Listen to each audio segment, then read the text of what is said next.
Hi, and welcome back to Scratch. Today we're going to make a strawberry chocolate ice cream cake. If you'd like to support the channel, please like and share this recipe.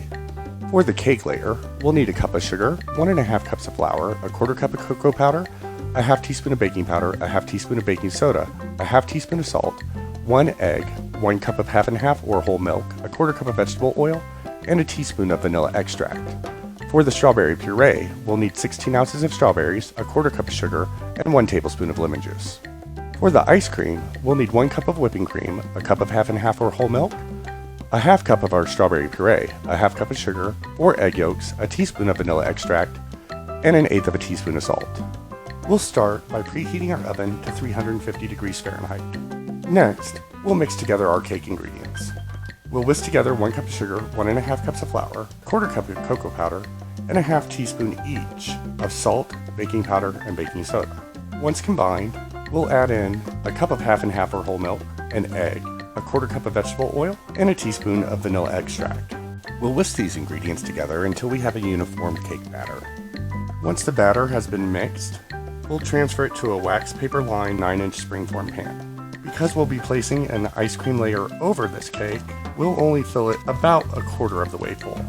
Once we've transferred our cake batter to our springform pan, we'll place it in our preheated oven for 30 to 35 minutes. While the cake is baking, we'll go ahead and make our strawberry puree. We'll add 16 ounces of thawed frozen or fresh strawberries to a blender or food processor and add a quarter cup of sugar, a tablespoon of lemon juice, and puree the mixture. We'll reserve a half cup of the liquid strawberry puree for the ice cream.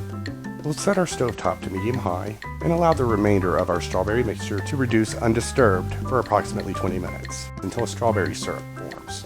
After 20 minutes, remove the strawberry syrup from the heat and stir well.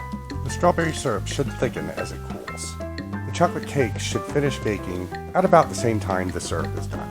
After about 35 minutes of baking, we'll go ahead and check our cake layer for doneness by inserting a toothpick and ensuring it comes out clean. Our cake layer is done, so we'll remove it from the oven and allow the cake and our syrup to cool to room temperature. This may take a couple of hours. After our cake layer and strawberry syrup have cooled to room temperature, we'll start on the ice cream.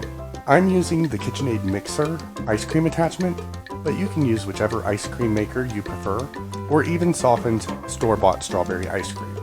For the ice cream, we'll first set our ice cream maker to stir, then we'll add a cup of whipping cream, 1 cup of half and half or whole milk, our half cup of strawberry puree, a half cup of sugar, a teaspoon of vanilla extract, and 1/8 teaspoon of salt.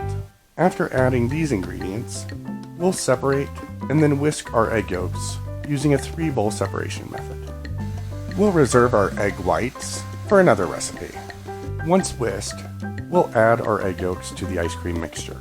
After adding all of our ingredients, we'll increase the speed of the mixer to 2 and allow it to run for 20 to 30 minutes or until a soft serve consistency is reached. If your cake domed up like mine did, while we're making the ice cream is a good time to push it down. We need enough room for the ice cream layer. We'll use a 9-inch cake tin to put over the domed cake and push it until it's flat. This should give us enough room for the ice cream layer. You may need to fix your wax paper lining afterward. It's been 30 minutes and our ice cream has reached a nice softened consistency, so we'll pour our strawberry syrup over our chocolate cake and use a ladle to spread it around. Then we'll add our ice cream and spread it with a spatula, being sure to remove any air bubbles. Afterward, we'll put it in the freezer for 4 hours to allow the ice cream to set, but not allow the cake to freeze. After 4 hours in the freezer, the ice cream cake should be set. Allow it to sit at room temperature for 10 minutes before cutting. And remember, if you like the content, please subscribe.